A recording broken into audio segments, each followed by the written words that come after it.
আমি দুনিয়া ঘুরা বলতেছি, মুসলমানের এই দুরবস্থা কেন? 250 কোটি মুসলমান, 60টা মুসলিম দেশ, 4 দেশের কাছে দুনিয়ার সবচেয়ে বড় টাকা। 4 দেশ যদি এক হয় তো মুসলিম জগৎ বাদ দিয়া সারা দুনিয়া কিনতে পারে। 4 দেশ, কুয়েত, বাহরাইন, ওমান, ব্রুনাই, 4 দেশের টাকা দুনিয়ার সবচেয়ে বড় টাকা। মুসলমানদের এই দুরবস্থা কেন? মাটির সাথে মিশতেছে কেন? এক একটা দেশ মাটির সাথে মিশে কেন? মুসলিম লিডাররা সারা দুনিয়ার মানুষের পায়ে তেল মারে কেন? অথচ সারা দুনিয়ার চাবি তো মুসলমানের কাছে। মুসলমানের চেয়ে ব্র্যান্ড দুনিয়ার কেউ ব্যবহার করে না। আপনাদেরকে আমি 2-4টা বলি, যদি মোবাইল থাকে আপনি এখন সার্চ করে রাখেন, দুনিয়ার সবচেয়ে বেশি রাডু ঘড়ি কারা ব্যবহার করে? দুনিয়ার সবচেয়ে বেশি টি শার্ট ঘড়ি কারা ব্যবহার করে? দুনিয়ার সবচেয়ে বেশি রোলেক্স কারা ব্যবহার করে? দুনিয়ার সবচেয়ে দামি গাড়ি কারা ব্যবহার করে? 24 ক্যারেট সোনায় মোড়ানো কার কাছে আছে? মুসলমানের কাছে আছে, আর কারো কাছে নেই। এই ট্রাম্পের কাছেও নেই 24 ক্যারেট মোড়ানো গাড়ি। দুবার যুবরাজের কাছে একাধিক গাড়ি আছে, 1 ডজন গাড়ি আছে 24 ক্যারেট সোনায় মোড়ানো। ব্রুনাইয়ের প্রেসিডেন্টের কাছে এন্টার গাড়ির পার্টস সোনা দিয়া বানানো। দেখেন মুসলমানের এই দুরবস্থা কেন? হবে না তো হবে না কেন? ডেলি 5 বার আল্লাহ ডাকে। কে ডাকে? কে ডাকে? বুক করেন কাটটা, বাঁচায় রাখছে কে? অক্সিজেন নেন কার? হার্টের দরকন কে চালায়? বন্ধ করতে কি আল্লাহর 9-6 লাগে নাকি? কতক্ষণ লাগে বন্ধ করে দিতে? হায় হায় হায়, তারপরও তো 90 ভাগ মসজিদে আসে না। মসজিদ মাদ্রাসার অস্তিত্বের প্রয়োজন কেন? এটাই বুঝাইতেছিলাম। দ্বিতীয়টাও বুঝাবো যে মসজিদ মাদ্রাসার সাথে আমাদের সম্পর্কের প্রয়োজন কেন? মসজিদ মাদ্রাসা, মসজিদেরটা তো দেখাইতেছিলাম যে জমিনে এখনো মানুষ আসে নাই, কিন্তু মসজিদ চলে আসছে। ইঙ্গিত এটা দিতেছে যে রূহ ছাড়া যেরকম তুমি বেঁচে থাকবে না, এই জমিনটাও আল্লাহর ঘর ছাড়া টিকা থাকবে না। আমাদের বেঁচে থাকার জন্য যেরকম আত্মা, ঠিক মসজিদ এই দুনিয়া এবং জগতের আত্মা। মসজিদ থাকলে জগৎ থাকবে, দুনিয়া থাকবে, নাইলে থাকবে না। এই জন্য মানুষ আসে নাই, মসজিদ চলে আসছে। বাইতুল্লাহ ওলামা একমত হবে, মানুষ আসারও হাজারো বৎসর আগে আল্লাহ তার ঘরকে নামায় দিয়েছেন। আর এটাই ইঙ্গিত করে যে এই জমিনটা মসজিদ ছাড়া টিকবে না। মসজিদ ছাড়া টিকবে না। এই জন্য হাদিসে আছে কিয়ামতের আগে আল্লাহ মসজিদগুলোকে উঠায় নিয়ে যাবেন। ওলামাদেরকে জিজ্ঞাসা করেন, কিয়ামতের আগে আল্লাহ মসজিদগুলোকে উঠায় নিয়ে যাবেন। আপনার মহল্লার মসজিদটা উঠা যাবে, সকালে উঠা দেখবেন মসজিদ নাই। সকালে উঠা কেউ মসজিদ টোকায় পাবে না, নিচের মাটি সহ উঠায় নেওয়া যাবে। মসজিদের প্রয়োজন হইল আমাদের টিকা থাকার জন্য, এই দুনিয়াটা টিকা থাকার জন্য। মসজিদ ছাড়া এই দুনিয়া টিকবে না। আর দ্বিতীয় আরেকটা জিনিস যেটা বলতেছিলাম, মসজিদ মাদ্রাসা। আর মাদ্রাসা ছাড়া মসজিদ টিকবে না। মাদ্রাসা ছাড়া মসজিদ টিকবে না, মাদ্রাসা ছাড়া মসজিদ টিকবে না, মসজিদ ছাড়া দুনিয়া টিকবে না। এই জন্য কিয়ামতের আগে আল্লাহর মসজিদকে উঠায় নেওয়া যাবেন। এই জন্য আল্লাহর রসুল মদিনায় যাইতে দেরি, আগে কিন্তু নিজের ঘরটা বানান নাই। কোনো ওলামা প্রমাণ দিতে পারবে না যে উনি আগে নিজের বাসস্থানটা তৈরি করছেন। উনি তো যায়া প্রথমে উঠছেন আবু আইয়ুব আনসারী রাদিয়াল্লাহু তাআলা আনহুর বাড়িতে। যদিও এটার পিছনে একটা ইতিহাস আছে, লম্বা একটা ইতিহাস আছে এটার পিছনে। ওই বাড়িটাতে উনি মেহমান হয়েছেন, কেননা ওই বাড়িটা ইয়ামানের বাদশাহ, ওর নাম ছিল তুব্বা। তার ছেলে যখন ভ্রমণে বাহির হয়েছিল তো মসজিদ মদিনার নাম তখন মদিনা ছিল না, ইয়াসরেব ছিল। কেউ তাকে চিনত না যে সে ইয়ামানের বাদশার ছেলে, কেউ তাকে চিনত না। না চিনার কারণে কোনো ঝগড়া বিবাদের ভিতরে তার ছেলে এখানে মারা গেছে। আর সে যখন খবর পাইছে তখন সে মদিনার দিকে আসছিল ছেলের প্রতিশোধ নেওয়ার জন্য। যখন মদিনায় পৌঁছে তখন এটা বিকাল বেলা ছিল, কিন্তু ওই যুগে নিয়ম ছিল রাতে কোনো যুদ্ধ হতো না।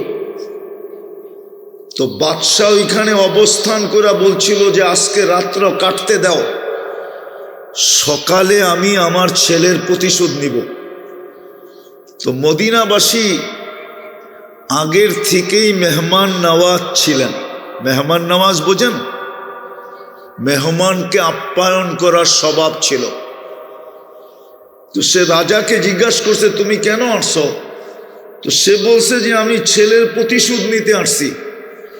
তো মদিনাবাসী বলতেছিল প্রতিশোধ নিতে আসছো ঠিক আছে, কিন্তু তুমি তো বহু দূরের রাস্তা সফর করে আসছো, খানা পাকায়া খাইতে খাইতে সময় অনেক চলে যাবে, বিদায় আমরা খানা রেডি করে রাখছি, তুমি আমাদের মেহমানদারি কবুল করো। তো রাজা বলতেছিল এই মানুষগুলা কেমন মানুষ, জানলো যে আমি আমার ছেলের প্রতিশোধ নিতে আসছি, উল্টা এরা আমাদের মেহমানদারি করতে চাইতেছেন। এদের ভিতরে একটুও ভয় ভীতি নাই। আমি তো সুস্পষ্ট করলাম কেন আসলাম, কিন্তু এরা তো উল্টো আমাদেরকে মেহমানদারি করাইতে চাইতেছেন। তো এতক্ষণ ওনার সাথে যে আলেম ওলামা ছিল উনি খ্রিস্টান ছিলেন। আলেম ওলামারা বলতেছিল জাহাপনা আপনি এই জমিনটা চিনেন নাই, আমরা ঢুকতে দেরি চিনতে দেরি করি নাই। বলছে সেটা কি? বলছে আমাদের কিতাব বলে নবী আখিরুজ জামান এইখানে হিজরত করে আসবেন।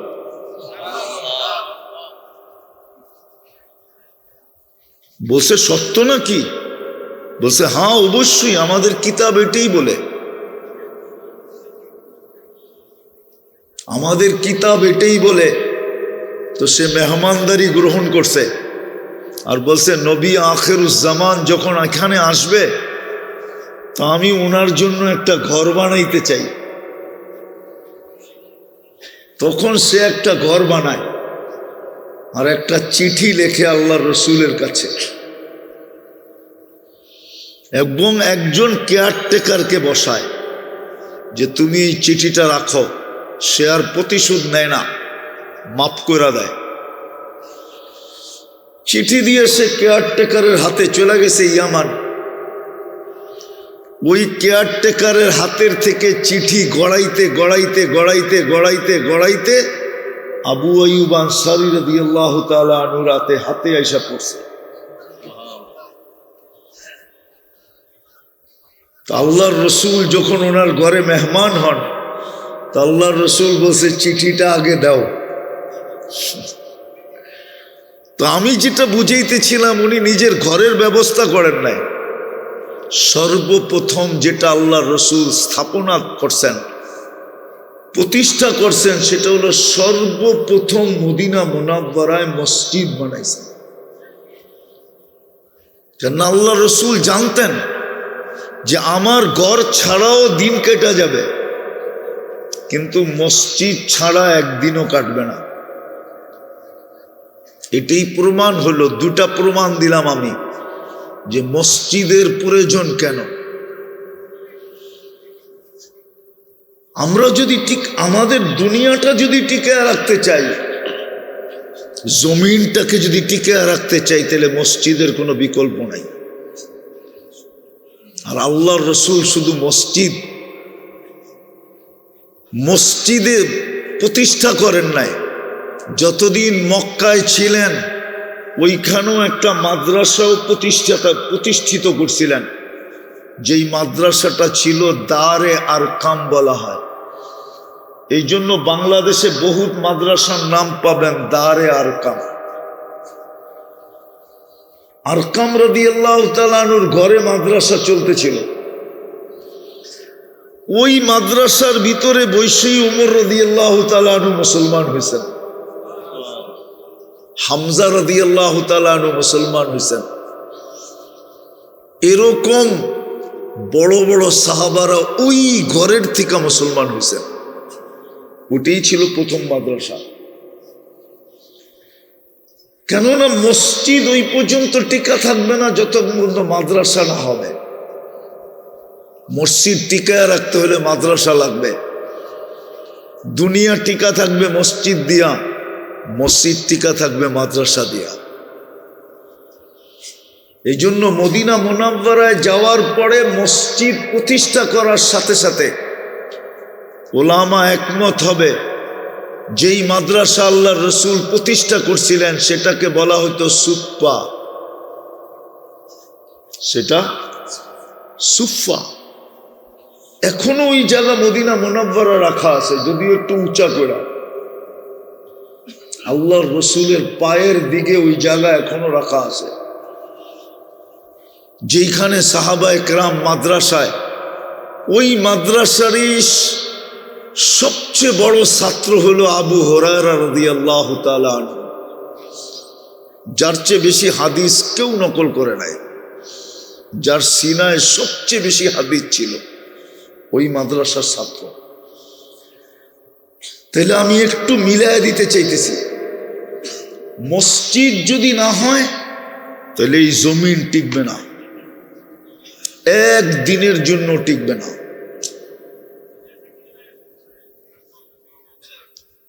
আর মসজিদ টিকবে না যদি মাদ্রাসা না হয়। মসজিদ না হইলে জমিন টিকবে না। আর মসজিদ টিকবে না যদি এই মাদ্রাসাগুলো না হয়। মাদ্রাসাগুলা যদি না হয় তাহলে মসজিদের খতিব সাপ্লাই দিবেন কোত্থেকা, ইমাম সাপ্লাই দিবেন কোত্থেকা বলেন? তাইলে তো সভাপতিকেই নামাজ পড়াইতে হবে, ঠিক না? ক্যাশিয়ারকেও নামাজ পড়াইতে হবে, ঠিক না? সেক্রেটারিরও নামাজ পড়াইতে হবে, ঠিক না? তাইলে তো কমিটি আলাদেরকেই ভাগ ভাগ করে নামাজ পড়াইতে হবে। আর এক মাস পড়ায়া দেখেন পাবলিক আপনাদেরকে কি বলে। পড়ান না এক মাস, রাগ হয়ে গেলেন? কমিটির কেউ থাকলে রাগ হেন না, এক মাস পড়ায়া দেখেন তো, এক মাস পড়ায়া দেখেন আপনি পাবলিক আপনাকে কি বলে। হইতে পারে পাবলিককে সেজদায় রাইখা আপনি সামনের দরজা দিয়া বাইরে চলে যাবেন, এরমও হইতে পারে, এরমও হইতে পারে। তো মসজিদ মাদ্রাসার অস্তিত্ব হইল একটা আরেকটার সাথে সুতায় গাথা। মসজিদ ব্যতীত এই দুনিয়া টিকা থাকবে না একদিনও। এই জন্য আল্লাহ সর্বপ্রথম মসজিদ পাঠাইছেন। আর মসজিদ টিকা থাকবে না যতক্ষণ পর্যন্ত এই মাদ্রাসাগুলা না হবে। মাদ্রাসাগুলা হইলেই মসজিদ টিকা থাকবে, নাইলে মসজিদ টিকা থাকবে না। শুধু বিল্ডিং থাকবে কিন্তু মসজিদের কার্যক্রম টিকা থাকবে না। এরকম বিল্ডিং হাজারো দুনিয়াতে আছে কিন্তু মসজিদের কার্যক্রম নাই। আমি আপনাদেরকে নিয়ে চলি, চলেন গ্রিস যাই। গ্রিসে এক লাইনে 500 মসজিদ আছে। আমি 2008-এ যে দেখা আসছি, সব তালা দেওয়া, সবগুলো তালা দেওয়া, কোনো কার্যক্রম নাই। অথচ লোকমান আলাইহিস সালামের দেশ হলো গ্রিস, সক্রাটিসের দেশ হলো গ্রিস।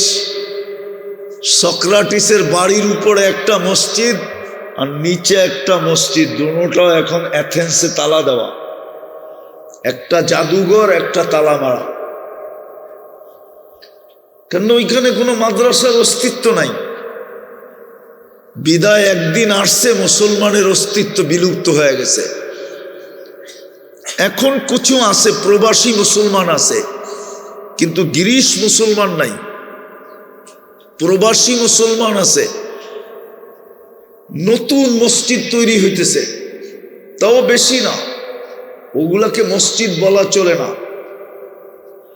হয়তো কোনো কামরার ভিতরে নামাজ হইতেছে, অথবা কোনো বিল্ডিং এর আন্ডারগ্রাউন্ডে নামাজ হইতেছে, অথবা কোনো গ্যারেজের ভিতরে নামাজ হইতেছে। শুধু একটা মসজিদ নতুন করে তৈরি হয়েছে গ্রিসে, অ্যাথেন্সে। অথচ 500 মসজিদ এক লাইনে দাঁড়ায় আছে। তুর্কির বর্ডারে 500 মসজিদ। যেই মসজিদ 1001টা পিলার, স্পেনে 1001টা পিলার হলো যেই মসজিদ। আমি 2008-এ গেছি স্পেনে, কর্ডোবায় যেই মসজিদ 1001টা পিলার, এখন সেটা জাদুঘর। জুতা খুলে ঢুকতে পারবেন না আপনি, আপনাকে জুতা পরে ঢুকতে হবে। পশ্চিম দিকে মুখ করে আপনি 1 সেকেন্ডের জন্য দাঁড়াইতে পারবেন না, আপনার সাথে একজন পুলিশ থাকবে। ওই মসজিদ আছে কিন্তু কার্যক্রম প্রথম ওই মসজিদ স্পেনের, যেটাকে কর্ডোবা বলে, আরে না এলজাবরা বলে, যেটাকে জাবালে তারেক বিন জিয়াদ, ওই পাহাড়ের চূড়ার উপরে মসজিদ। ওটা এখন গির্জায় রূপান্তরিত, ওটার ভিতরে ইসলামে মসজিদের কার্যক্রম নাই। অথচ মুসলমানদের রাজত্ব ছিল 800 বৎসরের। কত বৎসরের? কত?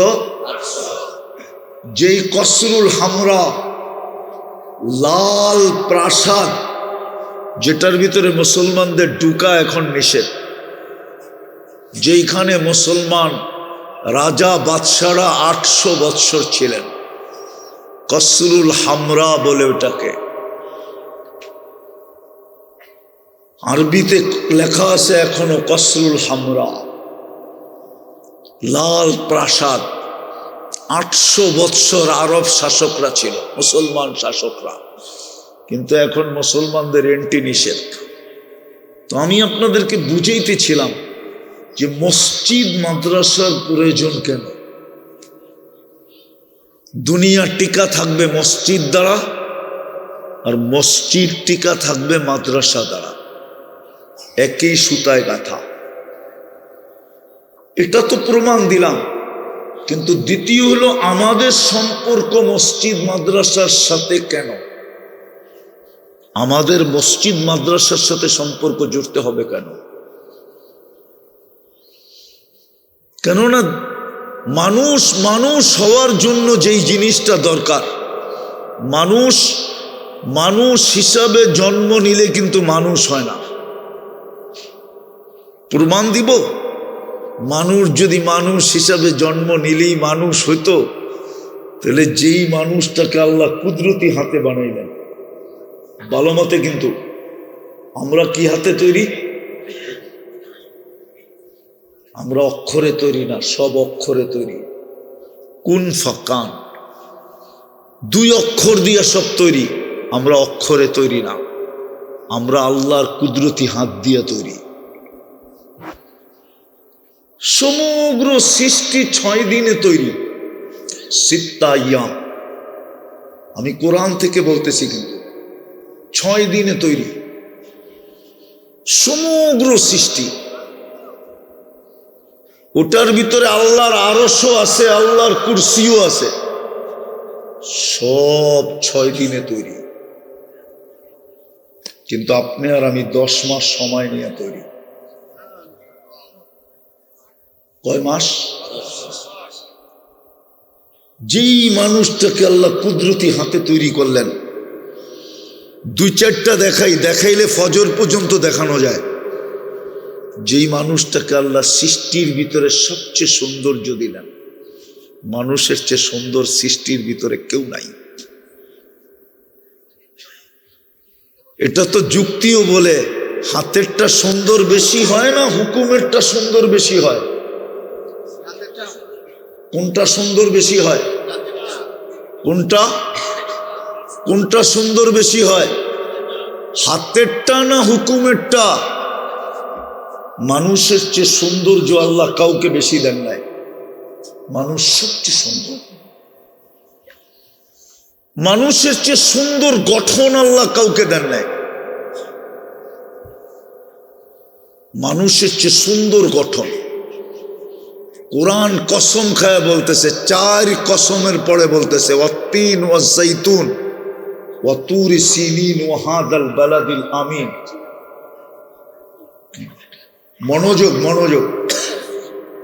মনোযোগ দেন।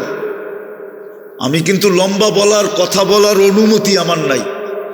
আমি শুধু ডাক্তার সাহেবের মহব্বতে চলে আসছি। আমার আজকে 1 মাস পুরা হলো, এখনো পুরা হয় নাই, কয়েক ঘন্টা বাকি আছে।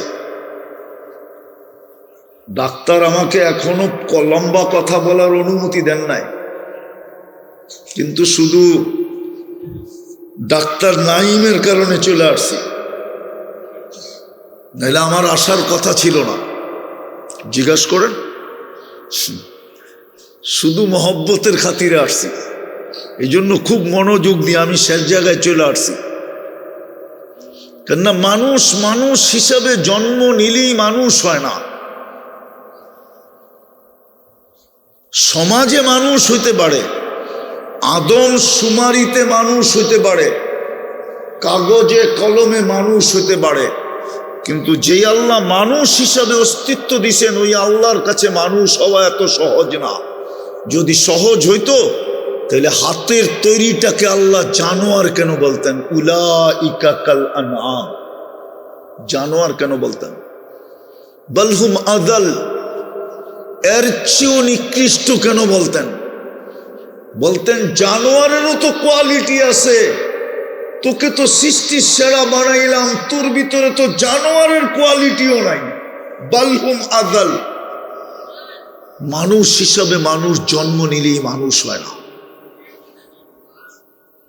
এই জন্যই আল্লাহ কোরআনে বলছেন, মাসালুহুম কামাসালিল কালব, এগুলা মানুষ না, কুকুর। কুকুরের ভিতরেও কোয়ালিটি আছে, কিতাবে পাওয়া যায়, ওটা খোলার সময় আমার কাছে নাই। কুকুরের ভিতরে 9টা গুণ আছে। যদি কোনো মানুষের ভিতরে চলে আসে তাইলে ওকে ইসলামে লেখা দেওয়া যায় ও আল্লাহওয়ালা, ও জান্নাতি।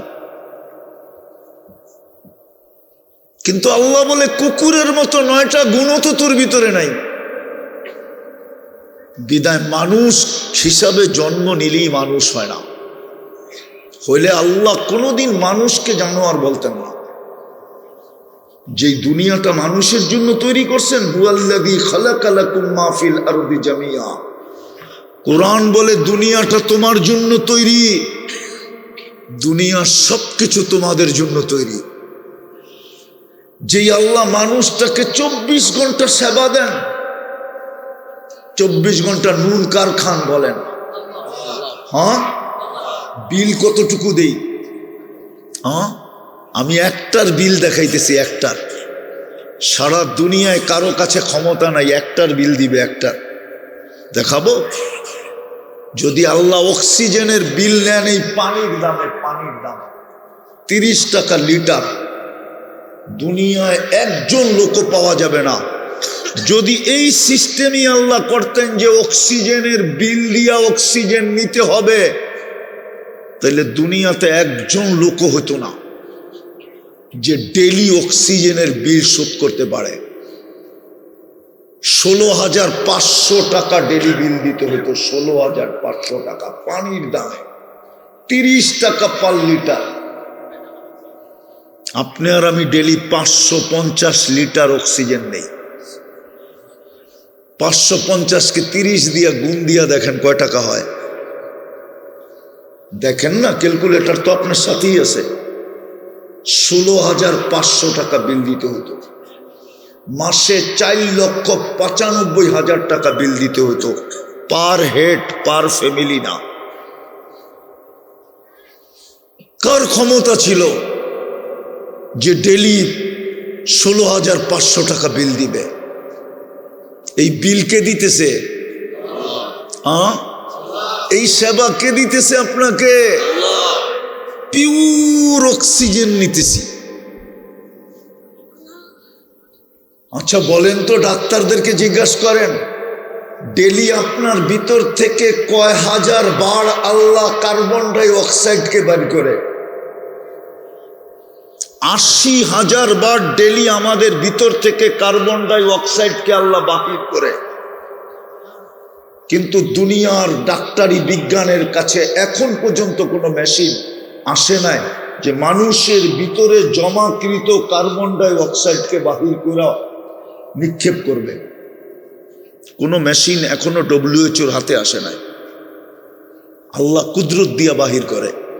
আপনি পিওর অক্সিজেন নেন, পিওর অক্সিজেন ভিতরে যায় কার্বন ডাই অক্সাইডকে নিজের ভিতরে নিয়ে আসে, আর যখন আপনি ছাড়েন তখন ওটা কার্বন ডাই অক্সাইড বাহির হয়ে যায়। যদি 24 ঘন্টা আল্লাহ বাহির না করে, ডাক্তারদেরকে জিজ্ঞাসা করেন 24 ঘন্টা যদি আপনার ভিতর থেকে আল্লাহ কার্বন ডাই অক্সাইড একবার বাহির না করলো, 25তম ঘন্টায় আপনি মাটির নিচে। এই সেবা কে দেয়? এই জন্যই আল্লাহ বলতেছে মানুষ হিসাবে জন্ম নিলেই তুমি মানুষ হবে না। মানুষ হইতে হইলে দুটা জিনিসের সম্পর্ক লাগবে। যতক্ষণ পর্যন্ত এই দুই জিনিসের সাথে তোমার সম্পর্ক না হবে, ততক্ষণ পর্যন্ত তুমি মানুষের মতো মানুষ হবে না। তোমাকে মানুষ বলা যাবে না। সমাজ বলবে মানুষ, আদম শুমারি বলবে মানুষ, সরকারি কাগজপত্র বলবে মানুষ, দুনিয়ার মানুষের চোখে হবে মানুষ। কিন্তু যে আল্লাহ মানুষ হিসাবে জন্ম দিয়েছেন, ওই আল্লাহ মানুষ বলবেন। যতক্ষণ পর্যন্ত দুই জিনিসের সাথে আপনার সম্পর্ক না হবে, একটা হলো মসজিদ আর একটা হলো মাদ্রাসা। আমার লম্বা করার সময় আমার কাছে নাই, অনুমতি নাই খুব লম্বা করে কথা বলার। এই দুটার সাথে যতক্ষণ পর্যন্ত সম্পর্ক না হবে,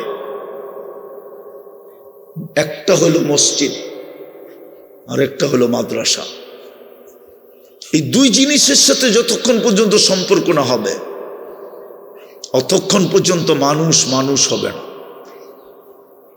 সমাজ মানুষ বলবে, কিন্তু আল্লাহ বলবে না, রসুল বলবে না। আমি প্রমাণ দিছি, না এলে আল্লাহ হাতের বানানো মানুষটাকে কেন, যাকে সাজাইতে সাজাইতে সাজাইতে নিজেই প্রেমে পড়লেন। আমি প্রেম শব্দটা আল্লাহর জন্য শোভনীয় না, কিন্তু তারপরও এই শব্দটা ব্যবহার করলাম যে মানুষকে সাজাইতে সাজাইতে সাজাইতে সাজাইতে আল্লাহ বলে শ্রেষ্ঠত্ব দেওয়ার জন্য তার কাউকে চোখে দেখি না, তোর মাথায় শ্রেষ্ঠত্বের মুকুট পরায়া দিলাম। যখন শ্রেষ্ঠত্বের মুকুট তোর মাথায় পড়াইলাম, তো কাউকে তো আর ভালোবাসার পাত্র বানানোর চোখে দেখি না। তো মানুষের ব্যাপারেই আল্লাহ ঘোষণা দিলেন, ইন্নী লাকা মুহিব্বা, মানুষ আমি তোকে ভালোবাসি। হ্যাঁ হ্যাঁ, আমি হাদিসের শব্দ দিছি, ইন্নী লাকা মুহিব্বা, মানুষ আমি তোকে ভালোবাসি। ওই মানুষটাকে জানোয়ার বলতেন না। তো মানুষ যদি মানুষ হিসাবে আল্লাহর কাছে যেতে চায়, আর মানুষ হওয়া ব্যতীত আল্লাহ কাউকে মূল্যায়ন করবেন না। যদি করতেন তাহলে দুনিয়াতে সবচেয়ে বেশি মূল্যায়ন করা দরকার ছিল 4 জনকে, 2 জনকে না। কয়জনকে না? কয়জন? 4 জনকে। যেই 4 জনকে আল্লাহ সারা দুনিয়ার রাজত্ব দিছিলেন। 2 জন মুসলমান, 2 জন কাফের। নমরুদের রাজত্ব ছিল 800 বৎসরের। কত? কোনো অপোজিশন পার্টি ছিল না, একক রাজত্ব ছিল 800 বৎসরের। পারস্য সম্রাটদের ফ্যামিলিগত রাজত্ব ছিল 1500 বৎসরের। কত? ফ্যামিলিগত রাজত্ব, ফ্যামিলিগত, একই ফ্যামিলির থেকে হইতেছিল। রোমের রাজত্ব ছিল 1100 বৎসরের, ফ্যামিলিগত রাজত্ব। দুনিয়াতে একটা মশা পাওয়া যায় ইতিহাসের পাতায়, যার 400 বৎসর বয়স দিছিলেন আল্লাহ, যেটা নমরুদের মাথায় ঢুকছিল, তাও ল্যাংরা। 800 বৎসরের রাজত্ব ছিল, সারা দুনিয়ার রাজত্ব ছিল। হায় হায় হায়, এই জন্যই আমি বলতেছিলাম 4 জনকে মূল্যায়ন করা সবচেয়ে বড় দরকার ছিল। যদি রাজত্বের দিকে দেখা হতো, আল্লাহ দুনিয়ার রাজত্ব সয় সম্পত্তি দেখেন না। যদি সম্পত্তির দিকে দেখা হতো, তাহলে সবচেয়ে বেশি আল্লাহর মূল্যায়ন করা দরকার ছিল কারুনকে। কারুনের মতো সম্পত্তি আল্লাহ দুনিয়ায় কিয়ামত পর্যন্ত আসবে না। কোরআন উঠান, পড়া দেখেন। আবার যদি সম্পত্তির কারণে অবমূল্যায়নের দরকার হইতো, যে সম্পত্তির কারণে অবমূল্যায়ন, তাহলে সবচেয়ে বেশি আব্দুর রহমান ইবনে আউফকে করা দরকার ছিল রাদিয়াল্লাহু তাআলা আনহু। উনি যখন দুনিয়ার থেকে চলে যান, মারা যান, ওই দিন ওনার কাছে ক্যাশ টাকা ছিল 47 লক্ষ কোটি। কত? আপনার দেশের 6 থেকে 7 বারের বাজেট। একক মালিক ছিলেন, একক।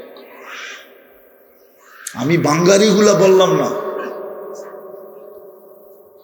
কিন্তু মানুষ হইলেই মানুষ হয় না।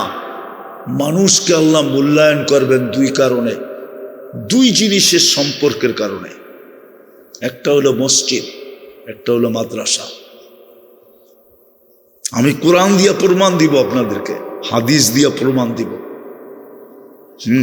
কোরআন বলতেছে, ইন্নামা ইয়ামুরু মাসাজিদাল্লাহি মান আমান। মসজিদের সম্পর্ক যার যত বেশি হবে, ও আমাদের কাছে তত বড় ঈমানদার হবে। নাইলে এই হুজুরদেরকে আল্লাহ কেন হুকুম করলেন, যাকে বেশি বেশি মসজিদে আসতে দেখো, তাকে তোমরা ঈমানদারের সার্টিফিকেট দিয়া দাও।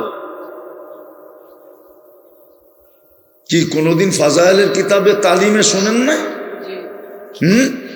যাকে বেশি বেশি মসজিদে আসতে দেখো, যাকে সকাল সন্ধ্যা মসজিদে আসতে দেখো, কিয়ামতের দিন পরিপূর্ণ নূরের সুসংবাদ দিয়া দাও। এই দুনিয়াই তো শেষ না। দুনিয়াই কি শেষ? এই দুনিয়া তো শেষ না, যে এইখানেই সব শেষ। না না না না, একটু ভালো মতে বুঝি, কাজে দিবে, নাইলে আফসোস করতে হবে। নাইলে এই দুনিয়াটা দেখাই আল্লাহ কালকে বলবে, আর রাযীতুম বিল হায়াতি দুনিয়া তুই এই দুনিয়া নিয়ে কি করে রাজি হইলি? তোর জন্য তো আমি জান্নাত তৈরি করছিলাম। জান্নাতটাও দেখাবে। ওই দিন দেখার পরে কলিজা যে ফাটবে, ওই কলিজা আর কোনোদিন জোড়া নিবে না। ফাটবে তো ফাটবেই ফাটবে।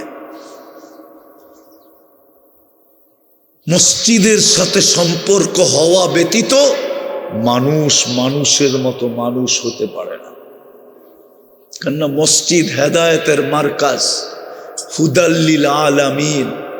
আপনাকে হেদায়েত আনতে হলে মসজিদের সম্পর্ক জুড়তে হবে। আপনাকে যদি মানুষের মতো মানুষ হতে হয়, যেই মানুষকে আল্লাহ সেলুট দিবে, সেলুট। আমি সেলুট শব্দ বললাম, যদিও আল্লাহর জন্য শোভা পায় না। কোরআনের শব্দ থেকে বললাম সালাম কওলাম মির রব্বির রহিম। রব্বে রহিম যে মানুষকে সালাম দিবে, ফেরেশতা যাকে সালাম দিবে, কবর যাকে সালাম দিবে, কবর। হাদিসে আছে লাশ কবরের পাশে যাবে আর কবর সালাম দিয়া বলবে ইদান উহাম্বিলু লাকা বাতনি কদরা। আমার পেটটা তোমার জন্য এখনই সবুজ শ্যামল হবে। কবর সালাম দিয়া বলবে, ফেরেশতা পর্যন্ত সালাম দিবে, সালাম তিবতুম ফাদখুলুহা খালিদিন ওয়াসিকাল্লাযীনা ইত্তাকাউ রাব্বাহুম ইলাল জান্নাতি জুমারা হাত্তা ইযা জাউহা ওয়া ফুতিহাত আবওয়াবুহা ওয়া ক্বালা লাহুম খাজানাতুহা সালাম। যাকে ফেরেশতা প্রটোকল দিয়ে নিয়ে যাওয়ার জন্য আসবে, তাতানাজ্জালু আলাইহিমুল মালাইকা আল্লা তাখাফু ওয়ালা তাহজানু ওয়া আবশিরু বিল জান্নাতিল্লাতী কুনতুম তুআদুন। ফেরেশতা আসবে নিয়ে যাওয়ার জন্য, প্রটোকল দিয়ে নিয়ে যাবে, অভয় দিতে দিতে নিয়ে যাবে, অভয় দিতে দিতে নিয়ে যাবে, আর বলতে বলতে নিয়ে যাবে, কোনো চিন্তা নাই। আবার প্রমাণও দিবে নাহনু আউলিয়াউকুম ফিল হায়াতিদ দুনিয়া ওয়া ফিল আখিরা। আমরা দুনিয়াতেও ছিলাম, আখিরাতেও থাকবো। আমরা যখন তোমার সাথে, তো তোমার চিন্তা কি? আমরা তো আগে থাকবো, আমরা তো পিছে থাকবো, আমরা তো ডাইনে থাকবো, আমরা তো বামে থাকবো, তোমার চিন্তা কি? এই জন্য মেরে দোস্ত আমি শেষ জায়গায় চলে আসছি। আল্লাহ জাযায়ে খায়ের দেখ এই ফ্যামিলিকে, যারা একটা মাদ্রাসা আপনাদের মহল্লায় খোলা দিছে। একটা প্রমাণ দিমু, আমার প্রমাণের সাথে একমত হবে যদি শিক্ষিত সমাজ হয়। বাংলাদেশে সর্বদা বিপর্যয়ের থেকে কেন বেঁচে থাকে জানেন? 2020-এ করোনা লগ্নে সারা দুনিয়া সবচেয়ে বেশি চিৎকার দিছে বাংলাদেশ নিয়ে। বরং বাংলাদেশের সুশীলরাও সবচেয়ে বেশি চিৎকার দিছে বাংলাদেশের বিপর্যয় নিয়ে। যেইখানের মানুষ সচেতন না। কয়টা মাস্ক কিনছেন 2020-এ করোনার সময়? একটা মাস্ক কিনা 3 বছর চালাইছে, 3 বছর। ঠিক না? সত্য তো? অথচ ওয়ান টাইম ইউজ, একবার ব্যবহার করে ফালায়া দেওয়া, ওইটারই 3 বছর চালাইছে। ঠিক না? খালি জ্যাবে রাইখা দিছে, ঠিক না? তাও একটু উঁচা কইরা, ঠিক না? হ্যাঁ, আর নাইলে কানের লগে লাগায়া গলায় লাগায়া দিছে, ঠিক না? যেন দূরের থেকে দেখা যায়।